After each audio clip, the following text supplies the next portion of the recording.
Well, all right. Looks like we're up. We're running. Thank you. Very cool. Good, good, good. Man, I feel like there should be some epic entrance music or intro music right about now, but that's okay. We don't have that. So let me just double check here and make sure all of the buttons and knobs and everything are turned on. Okay, we got that. That's good. And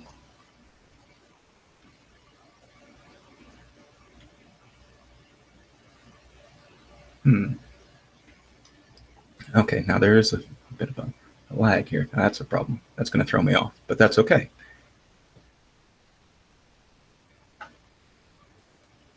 All right.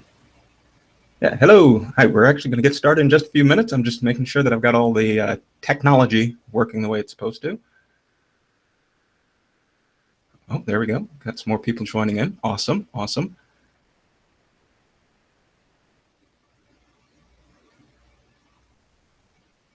Let me just move that out of the way.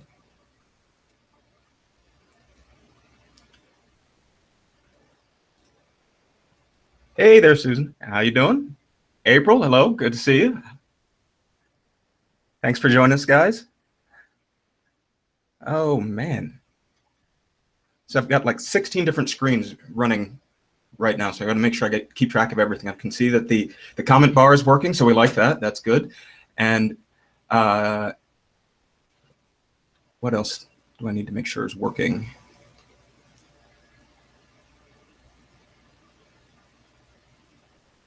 Okay. Oh, well, thank you, April. That's very sweet. So I want to thank you guys. I'm going to say this a couple of times, but thank you for indulging me. This is my first foray into using YouTube Live, so it looks like it's going to be a fun time learning how to navigate all of these different pieces. So April says, looking forward to this. I'm sure I'm in the loves to have herself on video profile. Okay. Or no, sorry, that was Susan saying that. Very good. Yeah, right. Yeah. Okay.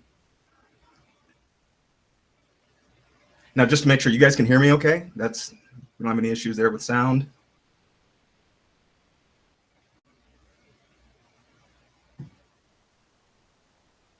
Awesome. Excellent.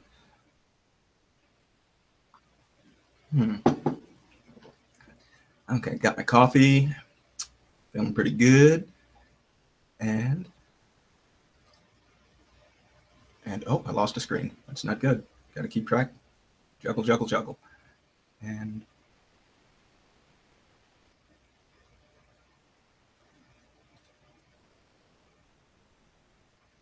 awesome.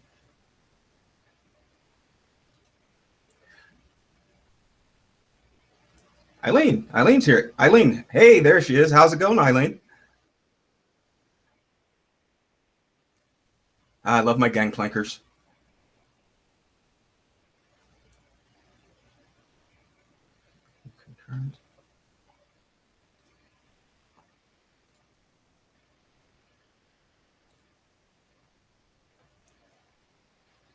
I do need an intern. Audience heckling. All right, well, okay, well then with that, like I said, I wish I had some intro music or something, but let's go ahead and just dive right on in, shall we? We ready? You guys having a good day? You having a nice afternoon? I hope so. So let me thank you, first of all, for joining this little YouTube Live event, also known as a fancy name for a webinar. But I really wanted to take an opportunity to test out some new ideas and concepts that I've been messing around with. I also wanted to test YouTube Live, like I said, so that's what we're going to do. We're going to be taking a look at your video personality profile today. So real quick to kick things off, let me just kind of run you through the agenda that I kind of set up. First, I'm going to tell you a little bit about me. I know most of you guys already know me, but I'm going to tell you a little bit more backstory, and then we're going to take a look at my view on where video is and how people tend to perceive it. Then we're going to take a look at these 4 video personality profiles that I've kind of stumbled across. And then we're going to I'm going to be taking some questions. A few quick little housekeeping notes. when I last checked this, there's about a 12-second lag on what I'm saying versus what I'm seeing. So yeah, absolutely, April, it's totally cool to share. You can go ahead and send that out. Like most webinars, this is being recorded, and I'm going to be making it available to you precious few in its entirety for the next about week. But then I'm going to be taking it down so I can split it up and post it on my YouTube channel. So we're doing multifunctioning here. So yeah, so let's dig in. Like I said, we're going to be taking a look at the video profile. So let me start the clock. I do want to be very conscious of and respectful of your time. Knowing me, I am one who, if I get talking, I can talk for 2 or 3 hours. I purposely set this for half an hour so that I don't take up too much of your time. But so about me, good places to start as any, right?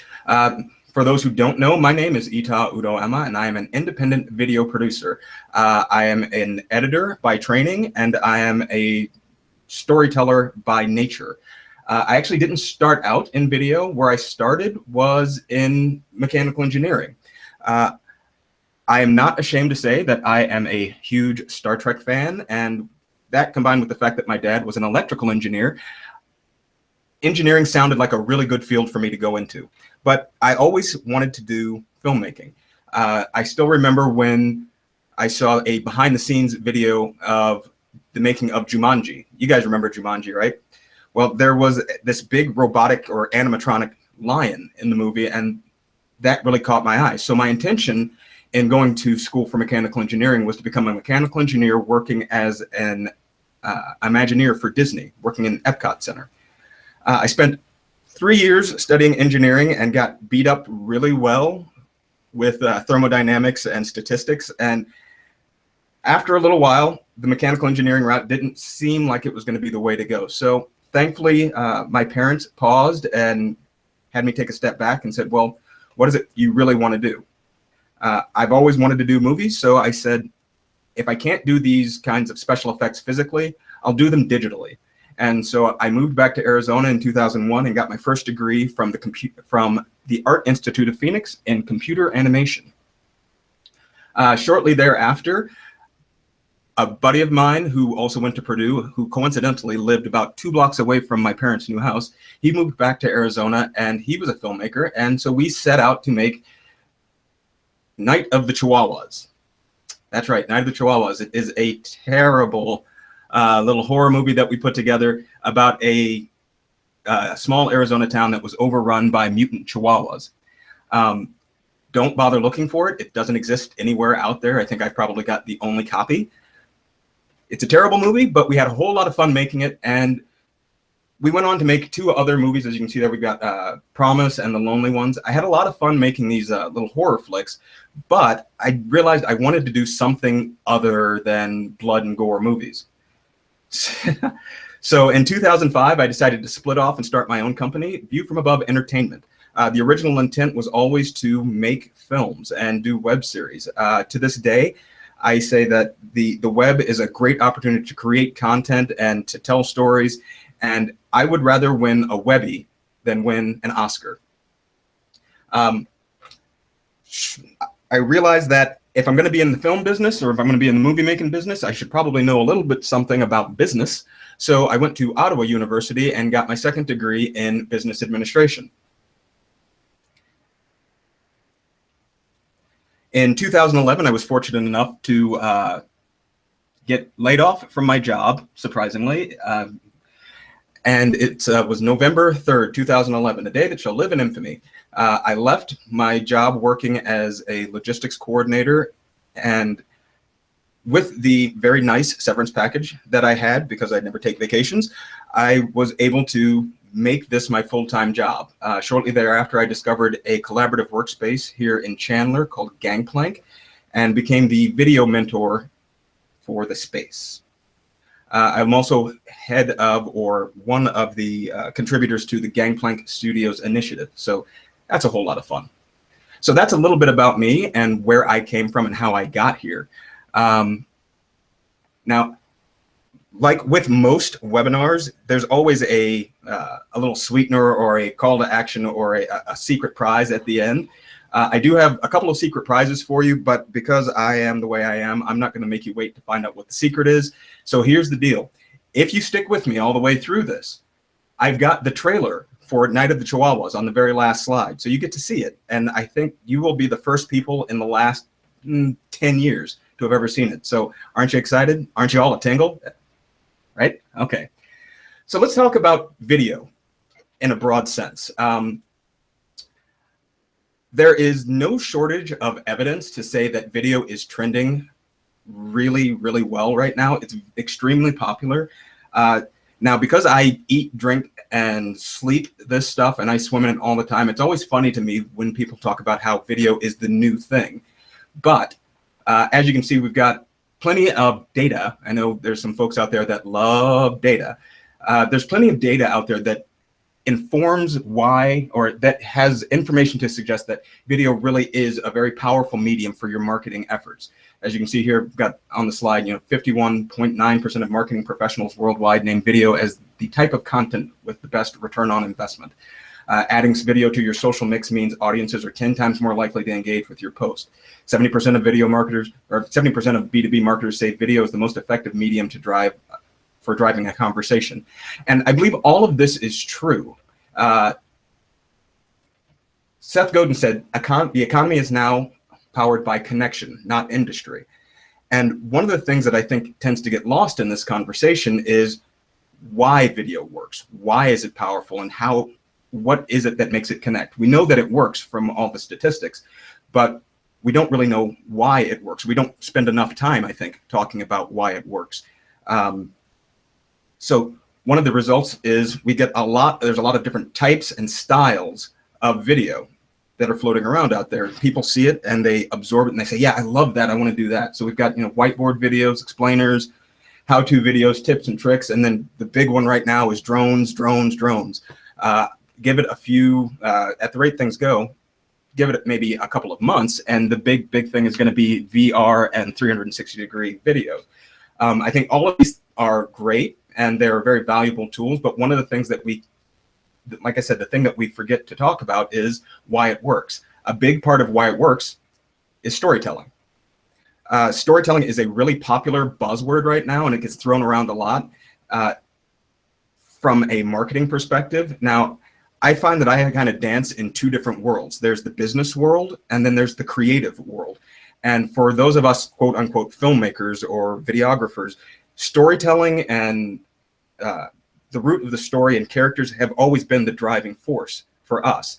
And I think that marketers are using that as if it's something new, and it's really not. It's something that's always been around. It will always be around, and really learning how to dive into what your stories are the things that are important. So I'm going to take a sip of coffee here for a second, realizing that I'm talking a little bit fast and I'm going to be talking a lot more. So yeah.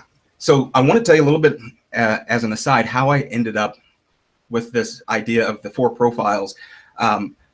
A good friend of mine who was actually right there, I'm looking at you. Hi, Susan. Susan Byer has a fantastic course where she talks about how to find your audience. It was a brilliant experience for me, the little snippet that I got to enjoy of it. And one of the things that she always puts out there is, what problem do you solve? What problem do you solve? So I spent a lot of time thinking about that. Now, I think that video can do just about anything. Like I said, I eat, drink, sleep, and swim in this stuff all the time. So when you ask me who is video good for, my knee-jerk reaction is everybody. But recognizing that that's no way to market yourself, and that's kind of a generic answer, I really started looking at who are the clients that I've worked with in the past, and what are the projects that really made the most sense to me, and what made them really pop and stand out, and what made it feel like a very natural fit for the video process. And what I realized was that, one, it keeps coming back to story, but like I said, for all of us videographers, filmmakers out there, we all are focused on telling stories. And so I started thinking about what are the stories that really tend to engage me and seem to make the most sense. And what came to me was that my style tends to lean towards character-driven storytelling. Character-driven storytelling. Yes, character-driven storytelling.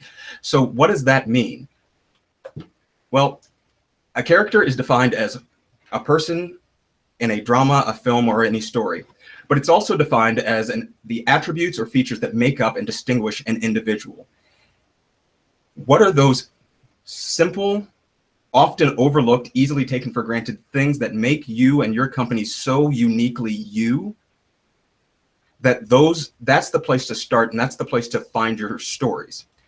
In a recent article in online video, one where they were talking about the idea that it's important to start stepping away from these one-off videos and really start looking at doing serial content. It said that online audiences are connecting with brands in a different way than they did in the past. They're not looking to learn about your mission statement and your elevator pitch. They also want to dig deeper and get to know what's at the core of your brand. Now, what I will say is that I think that your elevator pitch and your and the elevator pitch and all the features and benefits of your stories, or the features and benefits of your services, are still important, and those are a key component to your larger video / branding / marketing mix. But I think that what we're going to get into here are those stories that we tend to not think about. We take them for granted. Les Brown, great motivational speaker, once said, "You can't see the picture if you're standing inside the frame." So when we get into these, as we get into these profiles, the idea here is to give you something that you probably already know, but didn't really think about as far as mining for your content.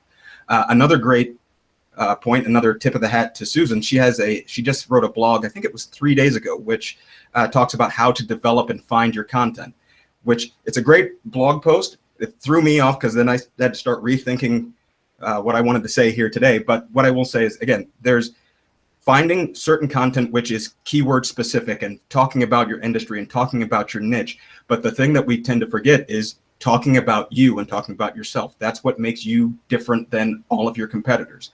So that's where we have in the profile list is the authority. Authorities are businesses and individuals where the person is the product. Next, we have the creator. Creators take pride in the product and have passion in the process. There's the experientials. Experientials are all about making memories. And then we have the documentarian. The documentarian is on file and on record. And if you don't think that I didn't spend a good half a day trying to find a better acronym than A.C.E.D, you're out of your mind. That's about as tight as I could get it. So A.C.E.D is the acronym, so you can remember it. That's how I remember. So real quick, we're going to take a pause for a moment, and I want to take a quick straw poll for those of you who are watching. Which of these personality profiles do you identify with? If I've got all of this lined up just so, right about there in the corner, you should see a little information box. If you click on it, you should see the poll and be able to vote. So we'll give it a minute and let you guys do that.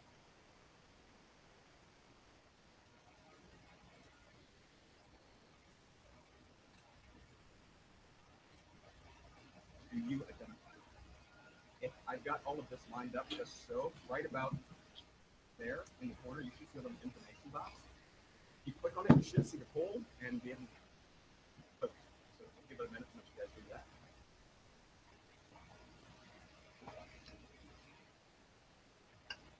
Oh, absolutely. We can go back.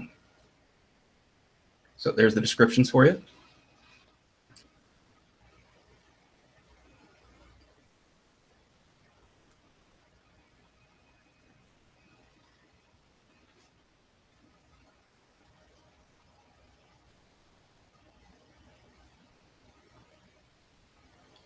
Okay, can you see the descriptions there, Susan?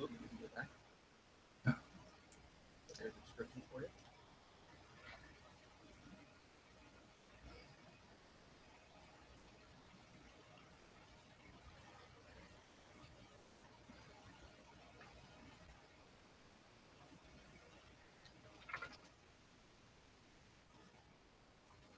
Okay, can you see the descriptions there, Susan?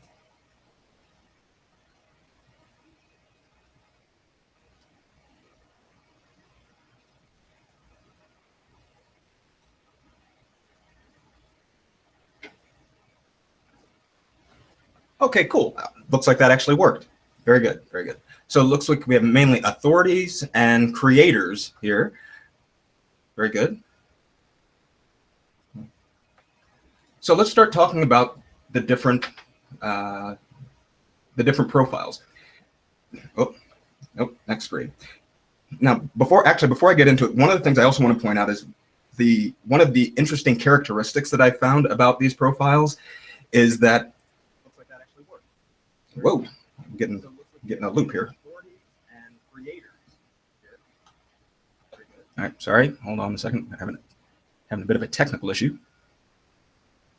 I'm hearing myself talking back in the headset 12 seconds later, and that's not good for anybody.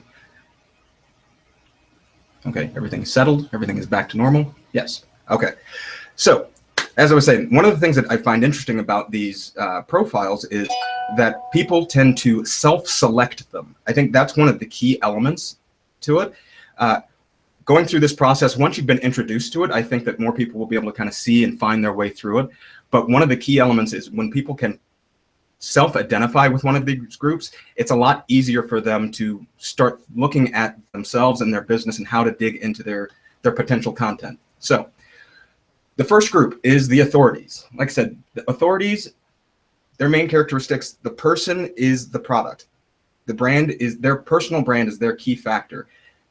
Personality tends to trump certifications. One of the examples that I like to look at is real estate agents.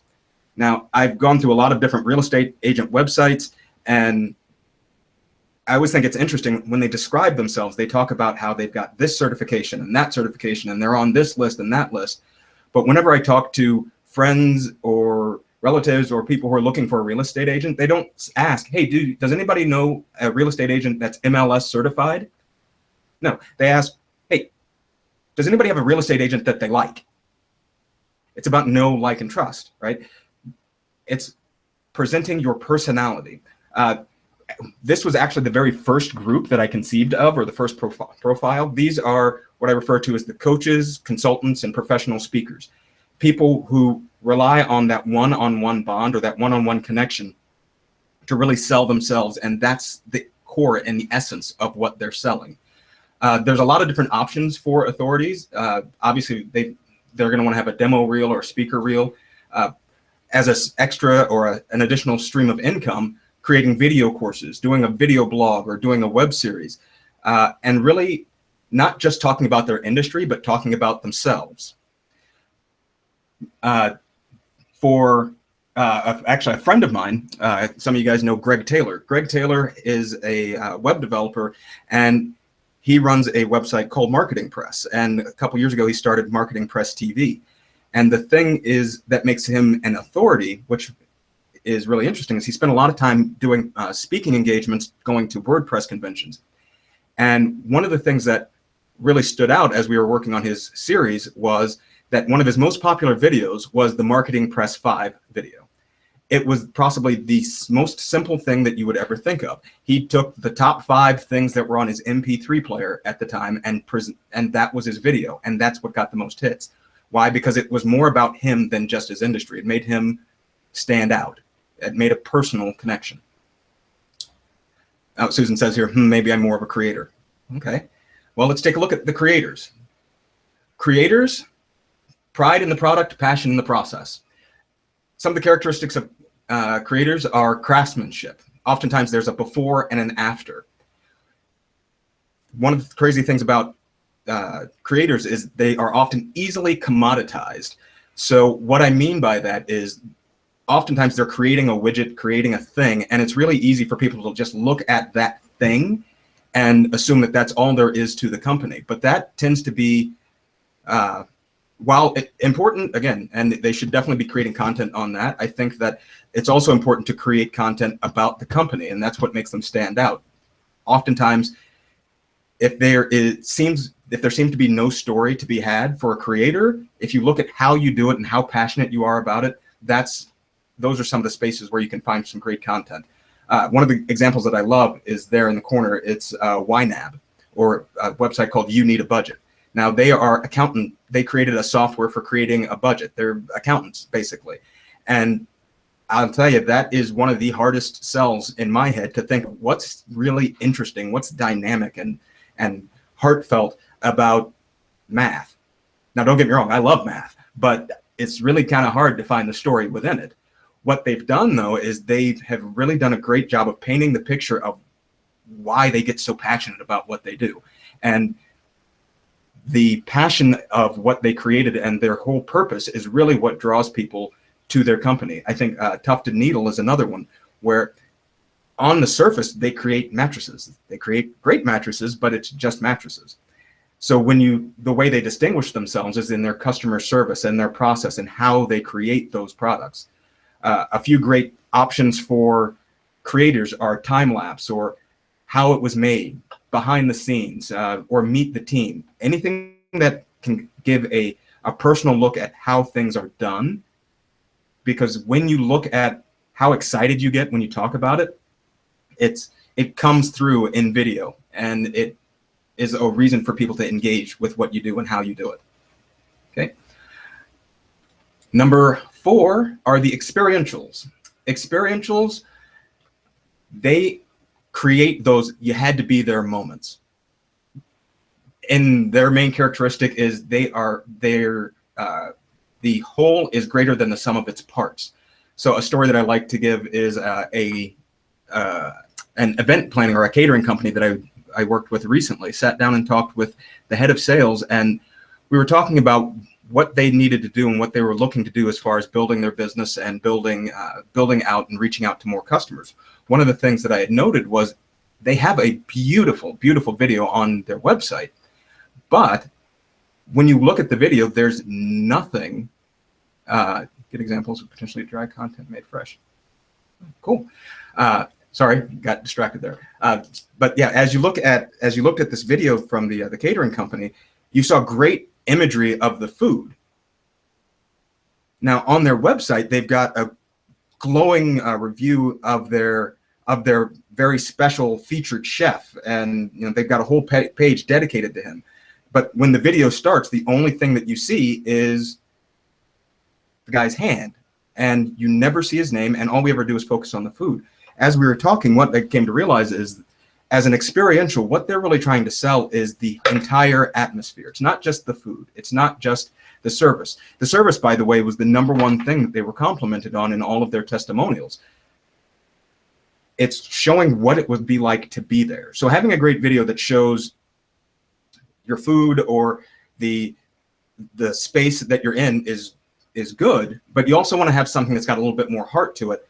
Again, a great way to do it is behind the scenes, meet the staff, testimonials, or doing interviews for the experientials.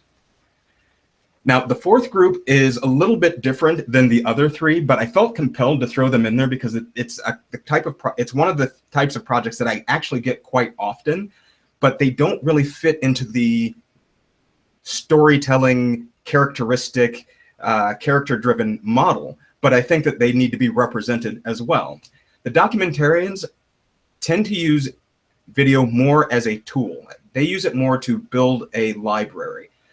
They often have repetitive information, or they have a lot of information and, quite frankly, dry or boring information, but they want to either spice it up or they just want to capture it so it's easier to distribute to people within the company, or reaching out for, say, a frequently asked questions or tutorial segments.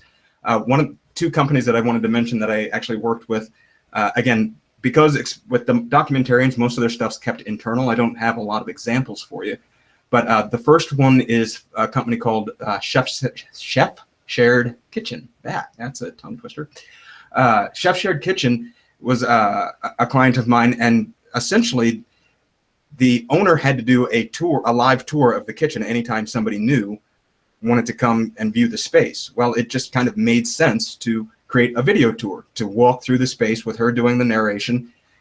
It saves her time, energy, and effort, and so it's something that was a lot easier for her, and it made sense.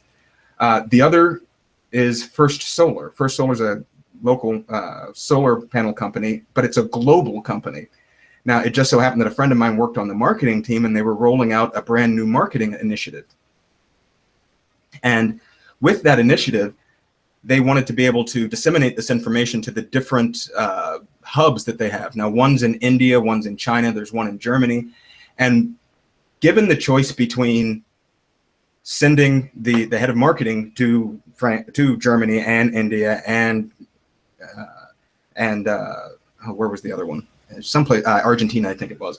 Rather than sending him to all of these different locations, it just made more sense to have him give the presentation once here locally, and then we could use that footage and send it out to the different places it needed to go.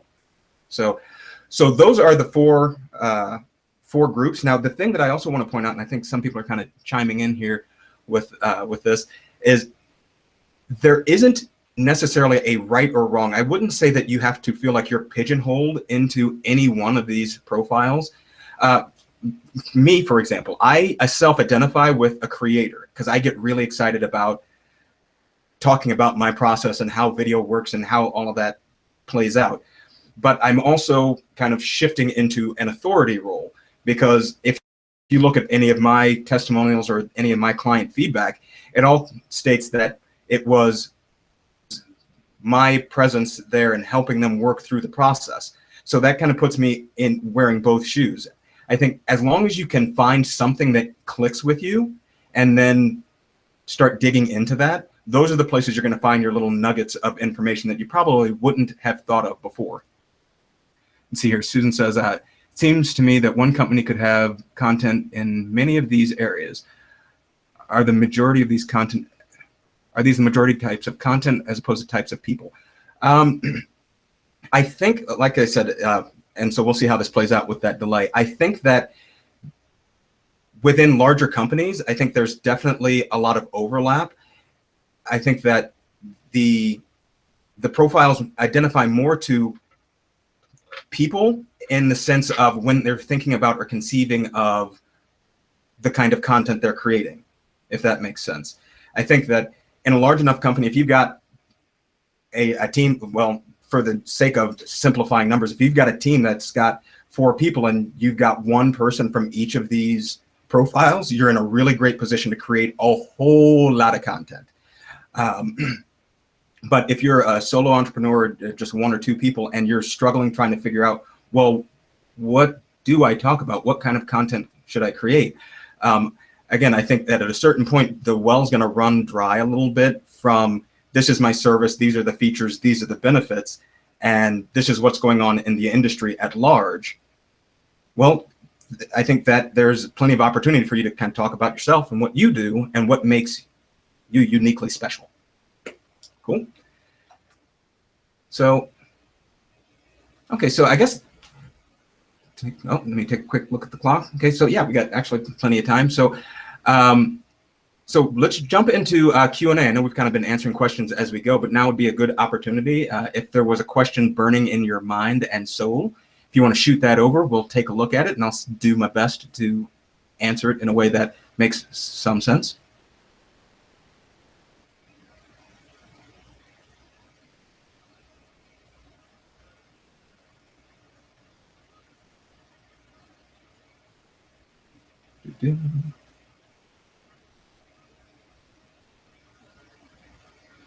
Okay, yeah, see, now this is where that lag kicks in, because I'm not sure at what rate you guys are going to see this versus me moving on. So I'll just wait a few more minutes.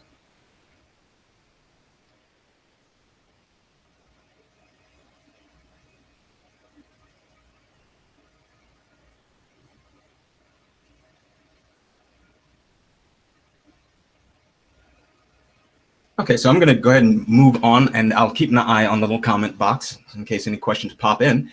So first off, I want to say thank you guys so much for joining this this live event. This is the first one of what I hope to be a regularly scheduled monthly talk. We're going to talk about different things. We'll revisit the different profiles as those continue to grow and evolve in my head and based on the feedback I get from you guys. We're also going to be taking a look at the different steps in developing your video content, developing your video toolkit, developing your unique voice, and things like that. So we're going to do that going forward. I'm also going to be taking a look at different storytelling things. But I wanted to put this out here for you. For those of you who don't already have my email address and would love to talk about your business or your case specifically, I'd like to invite you to shoot me an email at ita@viewfromabove.net and just put in the subject line I am a or I am an and put in your profile, and we can set up a free 100% money back guarantee consultation. We'll set up a 30-minute call and talk about it. Like I said, I love talking about this stuff and would do it all day if time would allow. So that is about it. I don't see any other questions chiming in. So I want to, again, say it's been a plum-pleasing pleasure as well as a privilege. I want to thank you all for the fish. Here's my contact information. So please feel free to shoot me an email and stay tuned. We're going to be doing more of these. Like I said early on, we're going to be replaying. This is going to be available for you guys to rewatch and scrutinize and pick apart for about a week, and then I'm going to take it down and break it up into pieces and put it on my YouTube channel. So if you've not been to the YouTube channel, you should go there. It's viewfromabove.net, and you can go to the YouTube link and you can watch me ramble on about all the wonderful things about video. So with that, are you guys ready? Because you stuck in there and you hung in there, that's right, the official Night of the Chihuahuas trailer. So let me make sure you guys ready for this.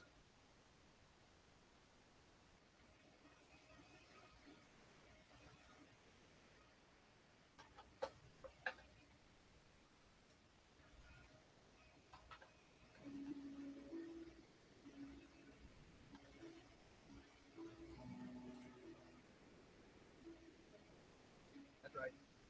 The official Night of the Chihuahuas trailer. Make sure you guys ready for this.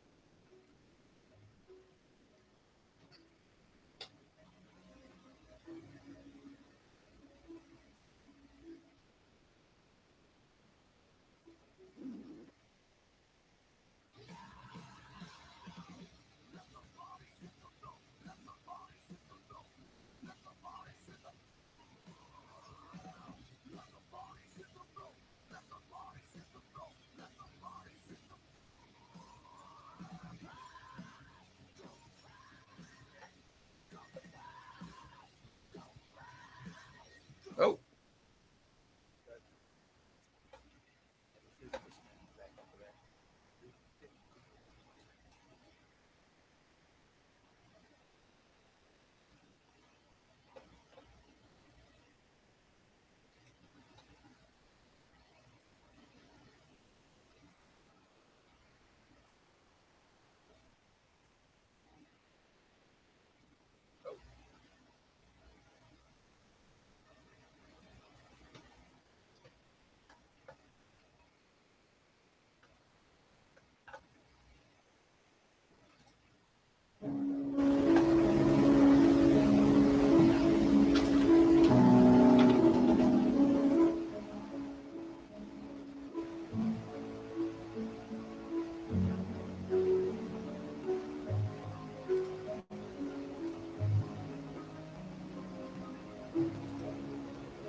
God made them that small for a reason. If they have the physical strength to back up their attitude, they can do it.